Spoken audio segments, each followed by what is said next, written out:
America, Israel और Iran के युद्ध की अब असर कहीं ना कहीं आपके जायके पे पड़ने लगा है और इसका सीधा असर अब रेस्टोरेंट और होटल में भी देखने को मिला है। खासतौर पर जयपुर की मैं बात करूं, अभी मैं मौजूद हूं सोडाला में और सोडाला पे मौजूद है शर्मा पवित्र भोजनालय। और इस भोजनालय को जब आप देखते हैं, यहाँ का जायका आपको ज़रूर खींचता है, लेकिन अभी जो इस भोजनालय से कुछ खींच रहा है वो है एक पोस्टर, एक यहाँ लगा हुआ एक पर्चा जिस पर साफ तौर पर लिखा हुआ है गैस सिलेंडर नहीं मिलने के कारण केवल तंदूरी रोटी आपको मिलेगी। यानी कि ये साफ तौर पर है कि कमर्शियल सिलेंडर पर जिस तरीके से रोक लगी है उसके बाद एकाएक ये इंडस्ट्रीज़ कमज़ोर होती जा रही है। होटल इंडस्ट्री की बात करें या फिर रेस्टोरेंट की बात करें, लगातार हो रही कमी के चलते ये असर देखने को मिला है। हालांकि युद्ध के दौरान हमने देखा कि कमर्शियल सिलेंडर के अलावा जो घरेलू गैस सिलेंडर है उस पर ज़रूर रियायत है, उस पर ज़रूर आराम है, लेकिन कहीं ना कहीं अब जो रेस्टोरेंट है वो इसकी मार झेल नहीं रहे हैं। एक बार देखेंगे कि उधर भट्टी पर काम हो रहा है रेस्टोरेंट के पीछे की ओर, और कुछ और यहाँ पर जो दुकानें हैं उनका भी जायका एक बार देख लेते हैं कि किस तरीके से वहाँ काम हो रहा है। और आने वाले दिनों में जो गैस को लेकर जो सवाल खड़े हो रहे हैं, कई तरह के प्रश्न खड़े हो रहे हैं कि गैस ख़त्म होगी, एलपीजी या फिर कहा जा रहा है कि कमर्शियल जो सिलेंडर है उसकी वजह से बड़ी परेशानी हो रही है। हाँ, परेशानी तो हो ही रही है, बंद हो गए ना, इस वजह से परेशानी तो हो ही रही है थोड़ी सी। जैसे आप करते हैं तो लगता है कि असर है इस पर? नहीं, हाँ नहीं, असर तो बहुत आ गया, धंधे पाने में भी असर है, थोड़ा ग्राहक की भी कमी है। असर तो हाँ, अब ये क्या है कि 1-2 दिन और दुकान चल रही है तो बंद ही करने में डीजल की भट्टी आती है वो लगाएंगे फिर। हाँ, अभी कैसे कैसे कर पाते हैं जब पहला ही जो स्टॉक था वही चल रहा है, बस अब ख़त्म हो गया। अब कल से डीजल की भट्टी चलाएंगे या कोयले चलाएंगे। लोग गर्म कड़ी के लिए आते हैं कि हाँ, तो कड़ी तो अभी कोयले पे चालू है, सिगड़ी पे चालू है, अभी भी चालू है।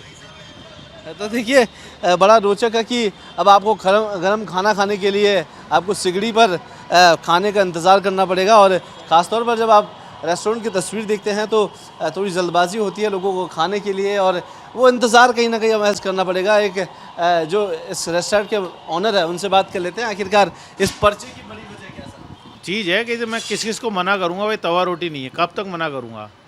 तो मैंने तो ये पर्चा इसलिए बनवाया है बेसिकली कि मेरे पास सिलेंडर नहीं है, इस कारण मैं आपको तवा रोटी नहीं दे पा रहा। तंदूरी रोटी हम दे पाते हैं क्यों, उसके अंदर हमारे पास कोयला होता है, हम तंदूरी दे देते हैं।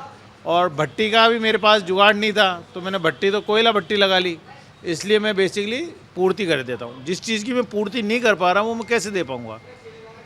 कमर्शियल जिस तरीके से बात आई है कि कमर्शियल सिलेंडर में क्या पैसे ज़्यादा मांगी जा रहे हैं, कालाबाजारी हुई है? ऐसा कुछ नहीं सर, पिछले 3 दिन से रेगुलर मैं मेरी जो काकरिया गैस एजेंसी है जिससे मैं पिछले 20 साल से माल उठा रहा हूँ, उनके पास हम कह रहे थे तो हम ये जो ड्राइवर लेके आता था वो बोलता सेठ जी से बात करो। सेठ जी को हम फ़ोन करते थे 12 घंटे के अंदर, तो सुबह से फ़ोन करा हुआ शाम तक कोई जवाब नहीं आता था।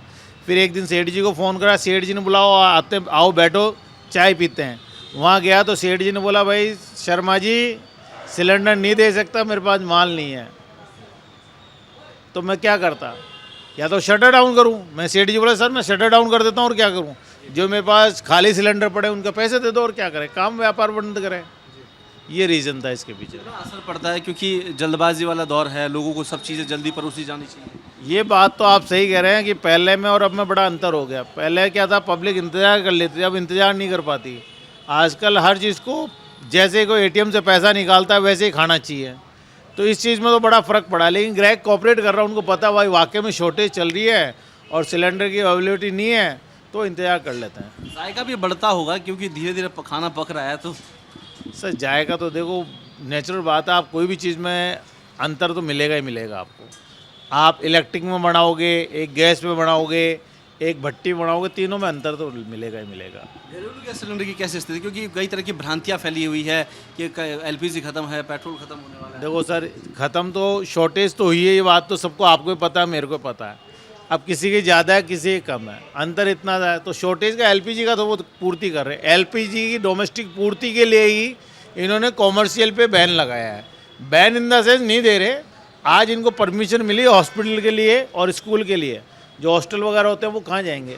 अभी रिसेंटली शाम को मेरे पास कोई आया था, बाहर के क्लाइंटेज थे, 2-3 बच्चे थे उनके पास छोटे छोटे, वो पैकेट लेके आए दूध गर्म कर दो। मान लो अभी मेरे पास कोयला भट्टी नहीं होती, मैं क्या करके देता उनको, वो किसको बोलेंगे 1 साल का बच्चा वो किसके पास जाएगा? आप तो फल फ्रूट खा के काम चला लोगे, वो क्या करेगा? तो उसके बारे में भी अपन को सोच समझ के काम करना चाहिए। इस तरीके से कैसे पॉजिटिव रहते हो, क्योंकि लोग अक्सर पैनिक हो जाते हैं, सरकार को गालियाँ देते हैं या फिर प्रशासन को इस पे कहते हैं। इस स्थिति में आप अपने आप को कैसे संभालते सरकार किसके पीछे बनती है? अपने पीछे। अगर सरकार में कोई इशू आता तो वो भी अपने कारण आ रहा है, सॉल्व होगा तो भी वो अपने कारण ही होगा। सरकार तो एक जरिया है, सरकार एक जरिया है जिसको अपन ने ही डेवलप करा और अपन ही ख़त्म करते हैं। तो ऐसा कोई पैनिक होने की चीज़ नहीं है। मान लो आज नहीं है तो नहीं है, उसमें क्या दिक्कत है? अभी मान लो कुछ एक्सीडेंट हो जाता है, लाइट चली जाती, क्या कर ले? तो बिना एसी के रहता है ना आदमी। तो इतना कोई इस पर विचार करने की जरूरत नहीं है। ये तो एकदम से सडनली, जैसे नोटबंदी हुई उसको आपने कवर करा, फिर जीएसटी है आपने उसको कवर करा, फिर उसके बाद आपका महामारी आई थी कोरोना, उसको भी आप कवर कर गए, तो इसको भी कवर कर जाएंगे। कोई बड़ी चीज़ थोड़ी है। ये तो युद्ध लेवल का ऐसा हो गया, यूक्रेन हो गया, रसिया हो गया, ईरान हो गया, अमेरिका हो गया। तो ये लड़ाई हो रही है, वर्चस्व की लड़ाई थोड़ी है, कमाई की लड़ाई हो रही है बेसिकली। ऐसा होता है कि जब लंबे टाइम तक अगर ऐसी स्थिति बनती है तो क्या जो प्राइजेस है उसमें बदलाव होंगे, आपको लगता है? प्राइस तो 110% बढ़ेगा, 110% बढ़ेगा। उसका कारण है हर जो संसार में जो है सब लालची है, भले वो अमेरिका हो या कोई भी हो। वो 2 रुपये ज़्यादा लेगा तो कौन देगा? अब वो हमसे लोगे, गवर्नमेंट अपन से लेगी, हम भी ग्राहक से लेंगे, ग्राहक आपसे लेगा। तो ये तो एक चक्कर है, ये तो प्राइस तो बढ़ेगा ही बढ़ेगा, इसमें कोई इशू नहीं है।